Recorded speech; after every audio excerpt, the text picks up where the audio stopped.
Welcome to the Leadership is Female podcast. Katie Bynum as Navorian. She is the Chief Strategy and Growth Officer at the United States Olympic and Paralympic Committee. Welcome.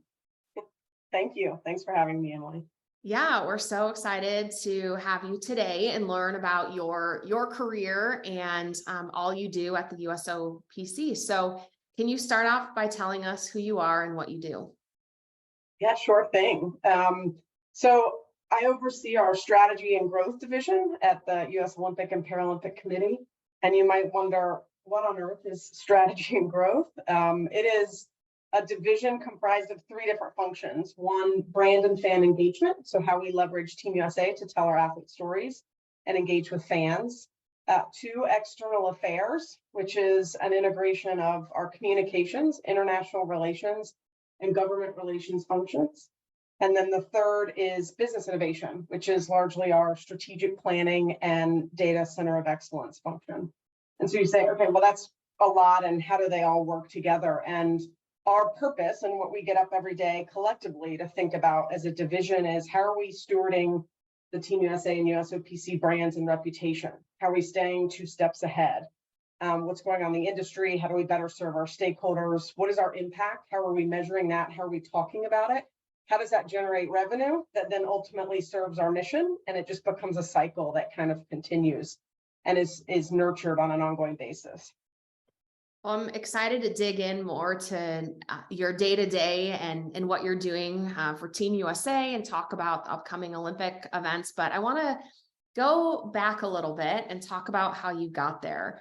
You went to UNC, which means you were there the same time I was at Illinois, and you guys beat us in the championship, NCAA, and we're in March right now. So, top of mind, but I will put that aside for a great interview.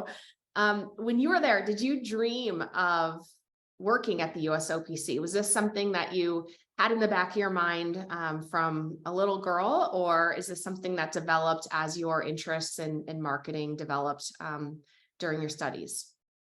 It's a great question. And first, I'll say that night at Carolina was definitely one of the best college experiences I've ever had. So I'm sorry for that. But everyone kind of has something like that in March Madness. I would say, gosh, did I dream about it? To some degree. I knew I wanted to work in sport. I have a family of medicine. So I went the opposite direction and didn't work in medicine in any form.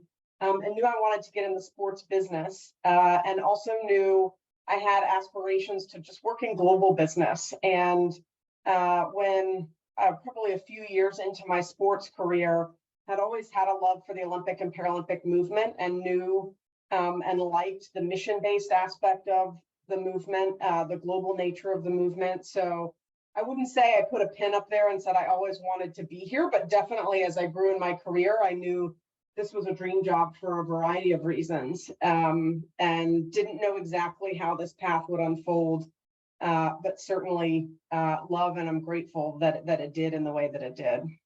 Yeah, and speaking of global business, your first real job, your start was at Wasserman in London. So you made that jump into global business right out of the gate. What was it like working internationally, and what was the biggest lesson you learned starting your career?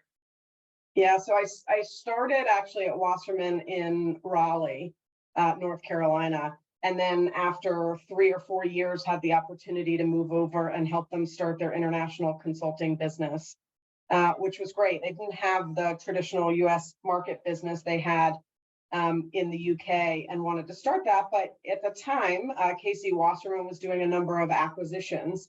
And so I was the second employee over there from the US to help start the international consulting business with one other woman, who I'm still friends with to this day. And she's a fantastic leader in sports, but also an amazing friend. And she and I spent time building up the capability of that business that didn't exist at a time when a number of other parts of the company were being integrated. They acquired a media rights business, and they also acquired a sports management and football/soccer. So we got to kind of be a bit of a startup on the backs of a pretty mature and sophisticated, global sports agency. So you learn a little bit of what it's like to be a startup, but at the same time, we're watching the integration of a number of different functions. And you learn a lot from that. I learned a lot in a very short period of time, which was a really, really good experience. Yeah, it sounds like it. I mean, what an opportunity to be number two, heading over to open up something new. Do you think that's really played into your role today? For sure. I definitely, learned a bunch of new things and relied on some of those things I learned in my chief of staff role at the USOPC when I started. But it definitely, when you live internationally, I find and used to say that you learn muscles that you didn't know existed. So you just kind of do a little bit of a workout that perhaps you haven't in a while, and you're like, okay, whether that's personally because you're living in a new country and meeting new people, but also just the cultural dynamics of the industry are really different. And we did it at a time where a lot was uncharted. And I find what I love to do most is build things and also navigate uncharted territory. I'd love a blank canvas just to say, okay, what do you do next? Or how do you get this started? And this experience in London gave me that opportunity at a young age to really lean in and say, be comfortable with the uncertainty and the unknown and figure it out as you go. What was the best part about living in London? There were a number of things. I don't know that I could pick one, but I happened to be there, I would say personally, at a time when there was a lot going on for the country. They were hosting the Olympic and Paralympic Games in 2012. And there was this, Kate and William were getting married. And so there was just this ton of pomp and circumstance around the country. And it always felt like something was being celebrated there in a pretty meaningful way that had the attention of the world. So it felt like you were living in a very, very global city. Obviously, it's still the way, and that's the case. But coming from going to school in North Carolina and growing up in North Carolina, I did travel for 6 months after college. So I'd been out before, but I think living in a country that felt that global was probably the best for me personally. It just opens your eyes to a number of different things and people and experiences that I wouldn't have otherwise had. I love that. I love to hear that. And just that personal growth you can experience early in your career and how much that unknowingly at the time, right, pays forward into what you're going to do next. Yeah, for sure. So your next gig, you moved on from Wasserman to the USGA. Why did you make the move? And how did you know it was the right one? And then also for listeners looking to make a career change, what advice would you give them? I had to think long and hard about this one because it was at the time I was making the decision, because you never know in the moment if it's the right one or not. You just kind of have to go with your instinct. And I did. And at the time, I was so very, very grateful for Wasserman for the experiences that I had been able to have with that company. And they're so diverse. When you work at an agency in sport, you learn literally just about a little bit of everything in a number of different directions. And I knew at the time, we're going to work for a property enabled the opportunity to really go deep in something. My next area of opportunity for growth was, how do I run a P&L and a team and build a strategy and make decisions? Sometimes in consulting, you're not afforded that opportunity. So I needed to get some, responsibility and growth that involved making some good and probably bad or wrong decisions too, and learning from both of those. So I knew, I think as a matter of practice in what the job represented, that it was going to be really different, and it was time for me to do that. It was really hard to leave. Lots of great people. Anytime you leave, sometimes you leave really great people that you want to continue to work with, and that was difficult. It was also really hard to leave London. But the other two benefits of the role, I think, and this is, other than going with your instinct, advice I would give anybody else is actually take the time to define what you want and why.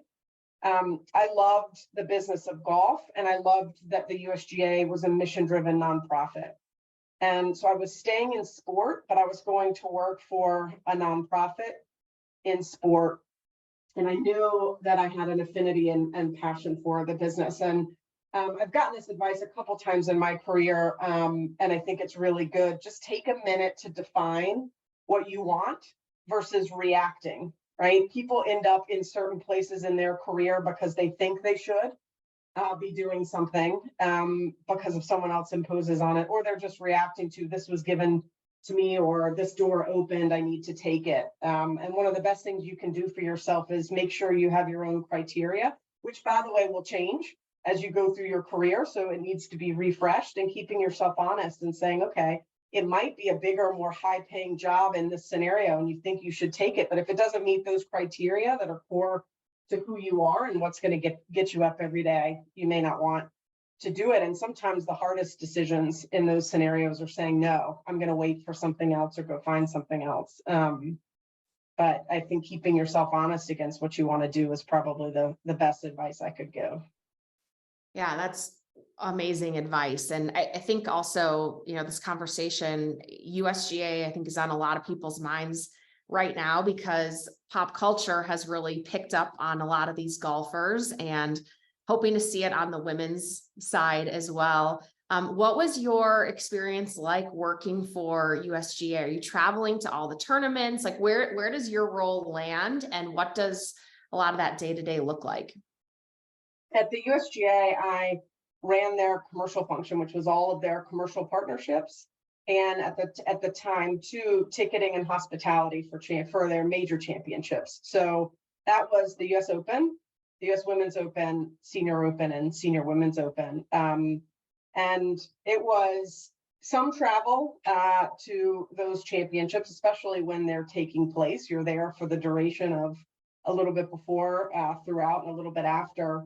And so it takes you to some amazing places across the country. You meet a bunch of people. It is a little bit like a traveling circus, if you will, of people that end up working together throughout the year and then coming actually together to see it all take shape for the week. It's a pretty remarkable experience. But a lot of it is planning at the same time, and it works this way at the USOPC too, which I love. When you're in the consulting business, you're kind of doing projects for the next 2 weeks or months or coming months. When you're at the USGA and or the USOPC, you're working on that year's championship at the same time you're planning for the next one.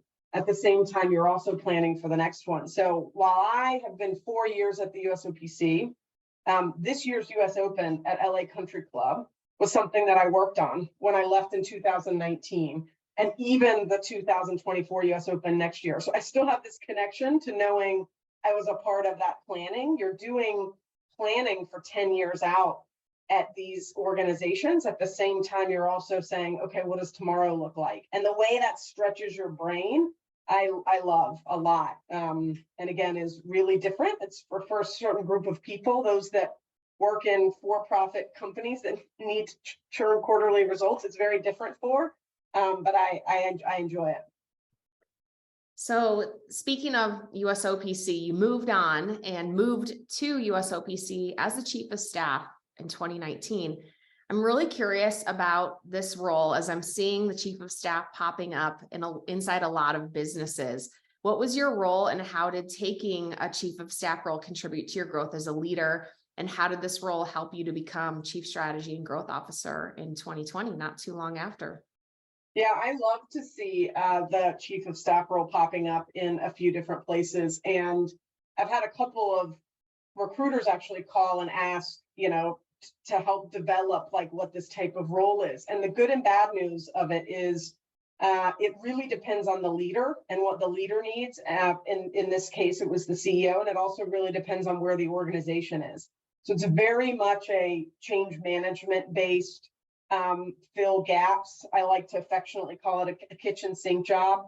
You did just a little bit of everything. And so what that means for the USOPC at the time would be very different than what it means for a lot of other organizations. But that common thread is someone that can thrive in, ambiguity, kind of figure out what's next, connect a bunch of dots and influence across stakeholders, even if it's not their area of responsibility. It's really a Swiss Army knife type job. and I loved it. It did harken back to those days at Wasserman as a consultant, which was fun, but allowed me to kind of merge my property experience and having worked at a national governing body like the USGA. So I'd run in a function, I knew how to navigate those types of organizations, but then also it was kind of the perfect marriage of the two previous roles that I had. And again, it's very different roles depending on what someone's looking for. At the time, the USOPC was going through a tremendous amount of change. Our CEO, Sarah, was 6 months into running that organization and leading a tremendous amount of change. And I joined in part, one, because I would have loved to work for the US Olympic and Paralympic movement, but I did the exercise of listing a few things that I wanted to do. And part of being a part of the journey of change was super important to me. I knew it would challenge me, and I knew I would be incredibly motivated by getting behind its purpose. So I spent a year and a half doing that with her, and I had actually worked with her for 15 years, both at Wasserman and the US Golf Association. So we knew each other really well. And anytime you can find somebody that you continue to learn from and work well with, I would also say, to anyone pondering that, to stick with it. There's not a ton of people out there that you can find that with, but we've got a great working relationship, and I've learned a ton from her. And being in that chief of staff role for the period of time in which it is enabled me to naturally get into this chief strategy and growth officer role. The organization evolved from reacting and making a ton of change and progress in a short period of time to figuring out how to play offense. And what does the roadmap to LA 28 look like? We have this amazing opportunity to host a home games in this country in now 5 very short years. And so based on what I did in my chief of staff role, it enabled me, to build some relationships, but also some capability that set the organization up nicely to turn this chapter and then to take over this function. And I'd say I still do a lot of what I did in the chief of staff role now as strategy and growth officer, just now with an awesome and big team to help. But also there's some new things as we think about, what's next for the US Olympic and Paralympic movement that I can spend some time thinking about that didn't, happen in the first couple of years, only because of where we were in our own journey as an organization. Yeah, and you're in a big leadership role now in this position. And what does your leadership strategy look like? How big is the team that you lead? And are your goals really focused on LA 28? Or, as we talked about a little bit earlier, when you're working at a property, you're sort of seeing the future. So what does that look like for you? Yeah, it's a great question. And I would say we're excited and energized to be thinking about LA 28 versus what's immediately right in front of us. It's been a challenging couple of years with what I call the back-to-back pandemic games with Tokyo and Beijing, and obviously the change the organization was going through for good. So I would say LA 28 is an important marker for us because it's a home games that just creates a different dynamic. But at the same time, LA isn't the destination for us. It is for that organizing committee and separate entity. But for us, it's really, who do we want to be by that point in time? What do we want the movement and the organization to look like in 2029? And at the same time, we're setting some pretty specific sights on how we want to capitalize on this games because it's in our home country. We're really thinking about how does that a catalyst for what's next? And as some may know, we are, in conversations to try and host a Winter Games in Salt Lake City in the near future. So it is never what is just 2028 and what's the next 5 years. It's always what's 5 to 10 to 15 years from now. So definitely thinking about that in stages for sure. My leadership style now, I think at the time when I was chief of staff was much more about connecting dots and trying to get people to come together and not operate as silos and help problem solve some of where we are and advance some of where we are. Now is about trying to empower the amazing team that we had. We have had some evolution in staff over the last few years, which happens naturally with games. And obviously, given where the country and the world is in work culture, there's been some transition, and we've needed to also say, what do we need in capability to acquire what we're trying to do next? And we have those people in place, which is amazing. So the question is now, how do we lay the roadmap to let people realize their own potential and the potential of what, the LA Games and beyond looks like? And that's what I'm focused on day to day. You said you've got a lot of all-stars and talented people on your team. What makes a great teammate at the USOPC? That's a really great question. I would say anyone willing to roll their sleeves up. It is an amazing movement to be a part of because it's inspiring. We're serving Team USA athletes on the world's largest stage, but at times it can be hard or long days. And so I think you need someone who can roll their sleeves up with you, who can laugh with you when things go unexpectedly, and they do a lot.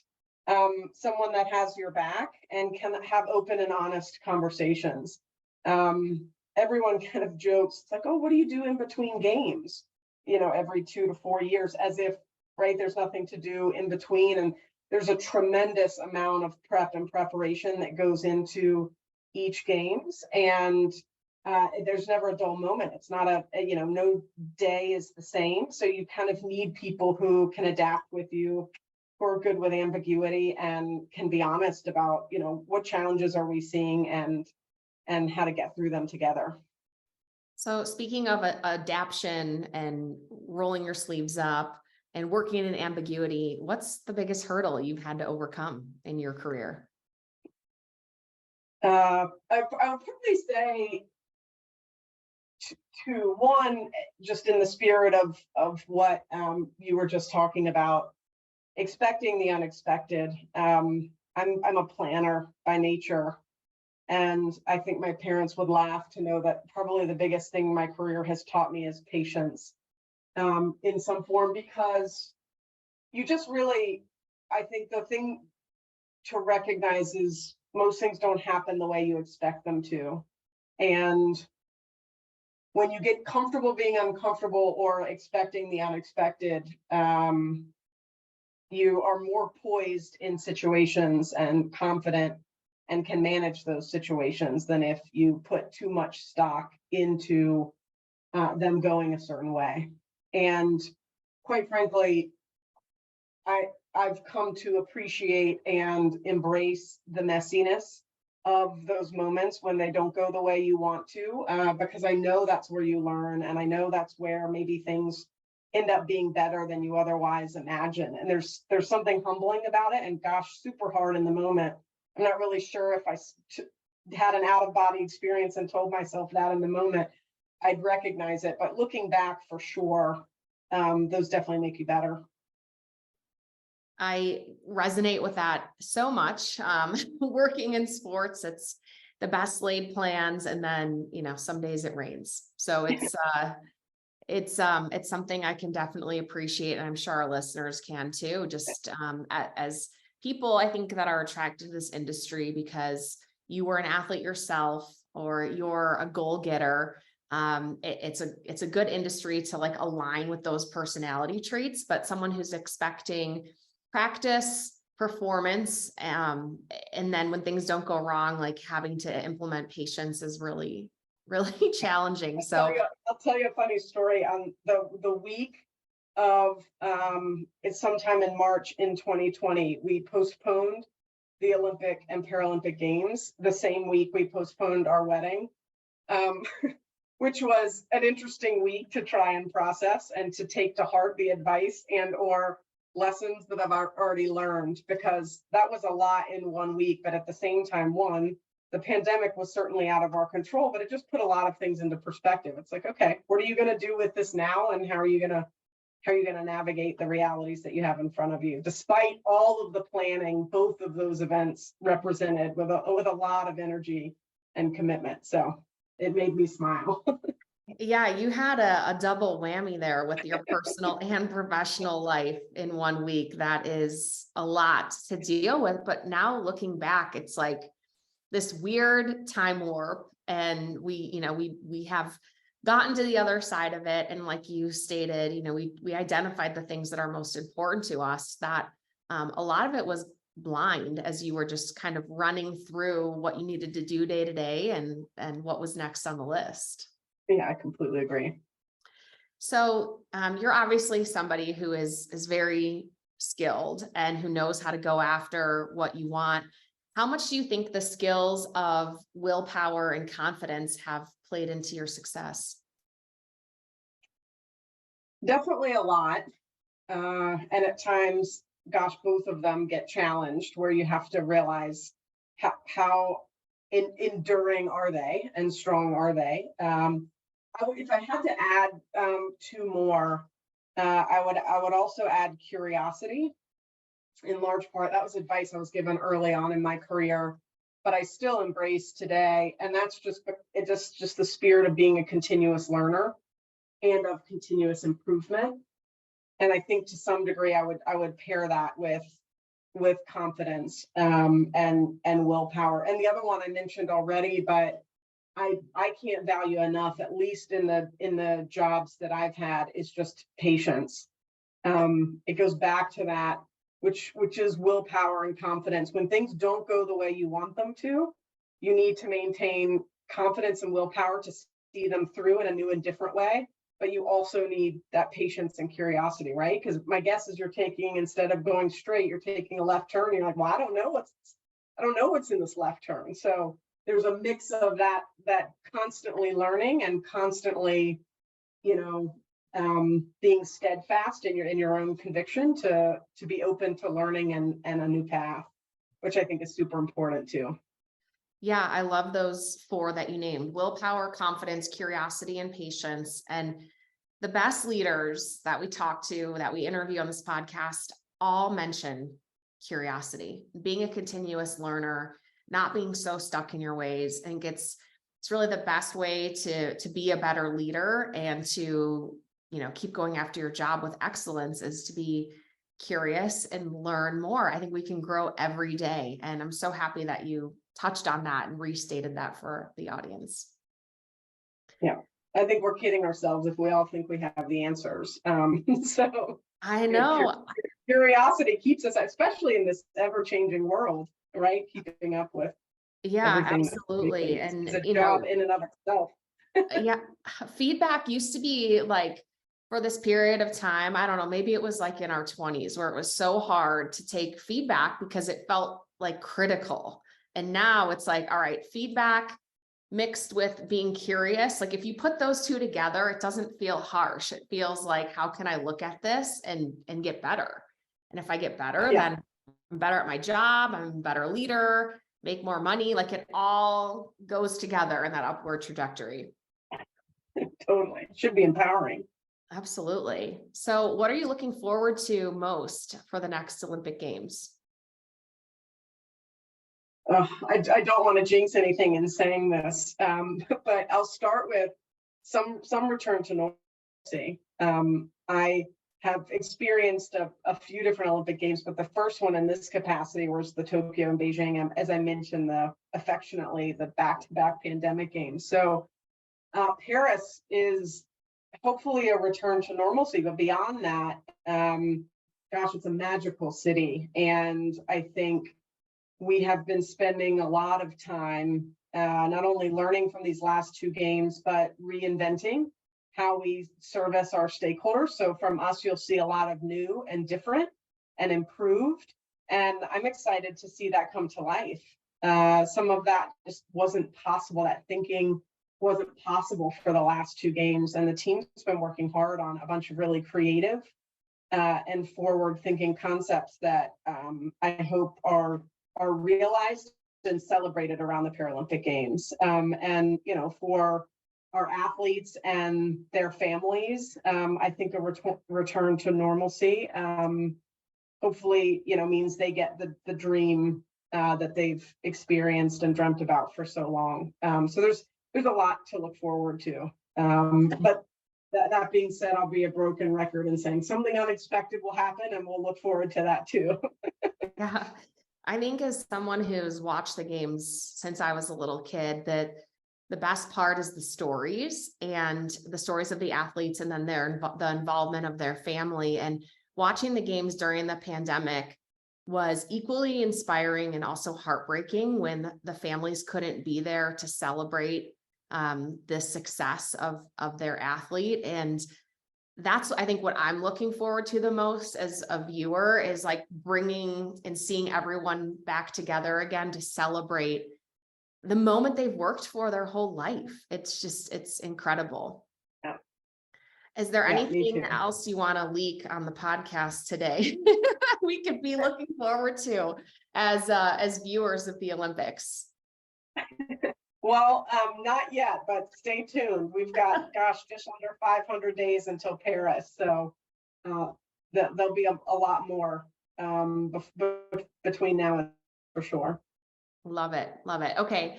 So we were joking a little bit before we started recording today about your life in Colorado Springs. And you said sometimes, so tell us, what is it like, Katie, being you? Where are you right now? Where are you traveling to? You know, what does life look like in your role and in your life?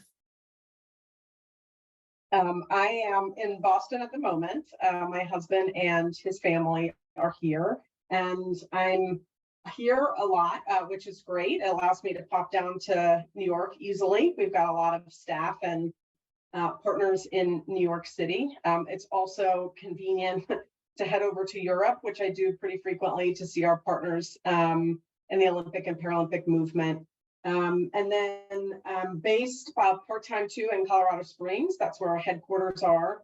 I love being in Colorado Springs. It's for those that don't know, Olympic and Paralympic City, USA. So I think there's like 23 or so national governing bodies in addition to our headquarters. So you've got resident athletes at our training center, and it's a lovely, sport community. And it feeds my outdoor passions, not only my passion for photography, but hiking. It's a beautiful place, and that's an easy and quick flight over to LA, where I'm frequently there, given our partnership with the LA 28 organizing committee. So I am in the air a good bit, which is okay. Part of this movement is about connecting with people all over the world. And the great thing about the job, especially now after the pandemic, is that you can be anywhere, connect with anyone at any time. So while I might be traveling to see folks for different reasons, I'm definitely traveling less. And the flex work environment allows you to just be where you need to be and talk to who you need to, wherever they are in the world, and get done what you need to. So I'm enjoying that, but that's a little bit of where I am and what's been going on. I'll also say close proximity to Colorado Springs and LA as our partners in Salt Lake City for hopefully a future host winter game. So all over the place, but it's a good thing. Your dream of being a global businesswoman certainly came true. All right, so we have be careful what you wish for in those long days and travel woes. Be careful what you wish for. But no, all things considered, I couldn't imagine being anywhere else and feel incredibly grateful. Yeah, I'm sure you're a pro at dealing with those travel delays, and that's where you can also employ that patience we spoke about on this podcast. Exactly. All right, we do a final 4 questions. Number 1 is, what's the best piece of advice you have for women today to level up tomorrow? 2 things. 1, be yourself and create a support system of other strong women. The women I've met along my journey who have helped me and continue to help me have definitely made me who I am today. So I can't underestimate that, the value of that. Where are you traveling to next? I will be back in Colorado in a few weeks. What is your pump up song? Oh, such a good question. Maybe let's go between what I used to warm up to in basketball in my high school days, Eminem, Lose Yourself in the Moment. that will always get me pumped up. So you had my pause was hearkening back a different chapter in my life. And honestly, these days, anything Chris Stapleton sings, which sounds ironic because I'm not sure he'd be a hype man, but gosh, he can get me in the right frame of mind. So I'll use him. We are of the same era. Eminem is on my running playlist. Yeah. For sure. And then finally, what is your favorite quote? I have a lot of them. So I'll do one that comes to mind given the spirit of our conversation today, and I love, which is a Ben Hogan quote, who is a famous golfer. And he said, the most important shot in golf is the next one. And I like that because there's a lot of parallels between golf and life. So if you said the most important shot in life is the next one, that would make you incredibly present, right? You wouldn't be looking back too much. You'd be learning from what just happened, but you wouldn't be looking back too much, and you wouldn't be looking forward too much. In golf, there's a tremendous amount of mental focus and fortitude required to really executing what's right in front of you and being present. And I try and do that a lot, just remind myself to be present, because like I said, you don't know where the next shot is going or why you got to where you did with maybe what was a good or a bad shot, and you can't take any of that for granted. So I have that quote close to me often. I love that. Well, Katie, it's been so fun to talk to you today and learn so much from you, and also get some insight into your role and leadership style. So we're so grateful that you shared with us on the Leadership is Female podcast, and look forward to following you in your undoubtedly successful career.